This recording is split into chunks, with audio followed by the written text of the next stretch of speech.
Hey there everybody, I'm John Nash with Ukulele Inspired. Thank you so much for tuning into another episode of Insight. Today we get a little more in depth into the last element of music we talked about, which is melody.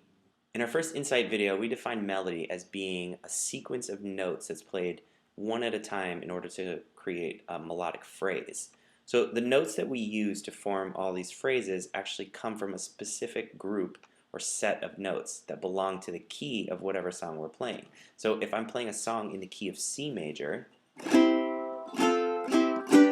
then the notes that I'm going to use to form those melodies belong to the C major scale.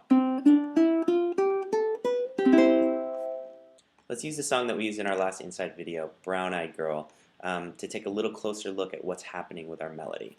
So the first melody in the song happens during the verse chords. Hey, where did we go? Days when the rains came. If I was to play that melody out, it would sound like this.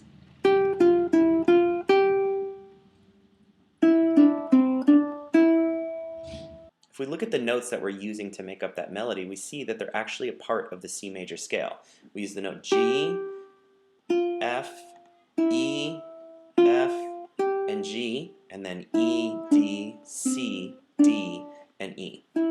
Let's try this. Let's assign a number to each one of the notes in the C major scale. So C is 1, D2, E3, F4, G5, A6, B7, and then C is 1 again. Now, when we look at the melody, we can break it down into these numbers.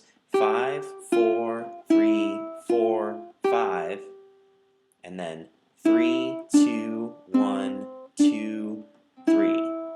Every melody in the song is going to use some combination of these 7 notes. Technically, every chord that happens in the song, as well as every melody, everything that happens in the song is some combination of those 7 notes. So you can see why it's really important for us to know where these notes are and how to play them. Let's take a closer look at the C major scale, and we can see that as we ascend, each note has a specific distance or interval from the note that preceded it. If we think it matters in terms of whole steps and half steps, and on the ukulele, 1 half step equals 1 fret, then we can see from the first, our open string here on the 0 fret, to our second note in the scale is a whole step. The second to the third note is a whole step. The third to the fourth is a half step. Another whole step, another whole step, another whole step, and another half step.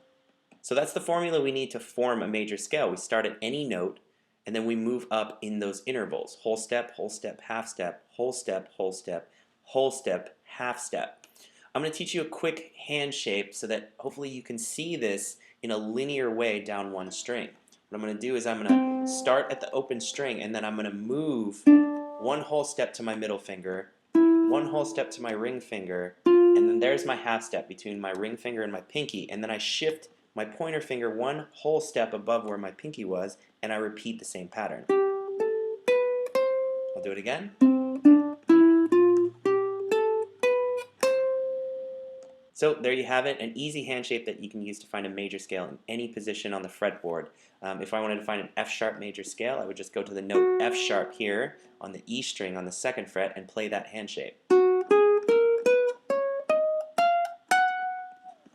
Easy, right? Give it a try. Thanks again for tuning in to another episode of Insight. I'm John Nash with Ukulele Inspired. Be sure to subscribe to keep up to date with what I'm doing. Thanks.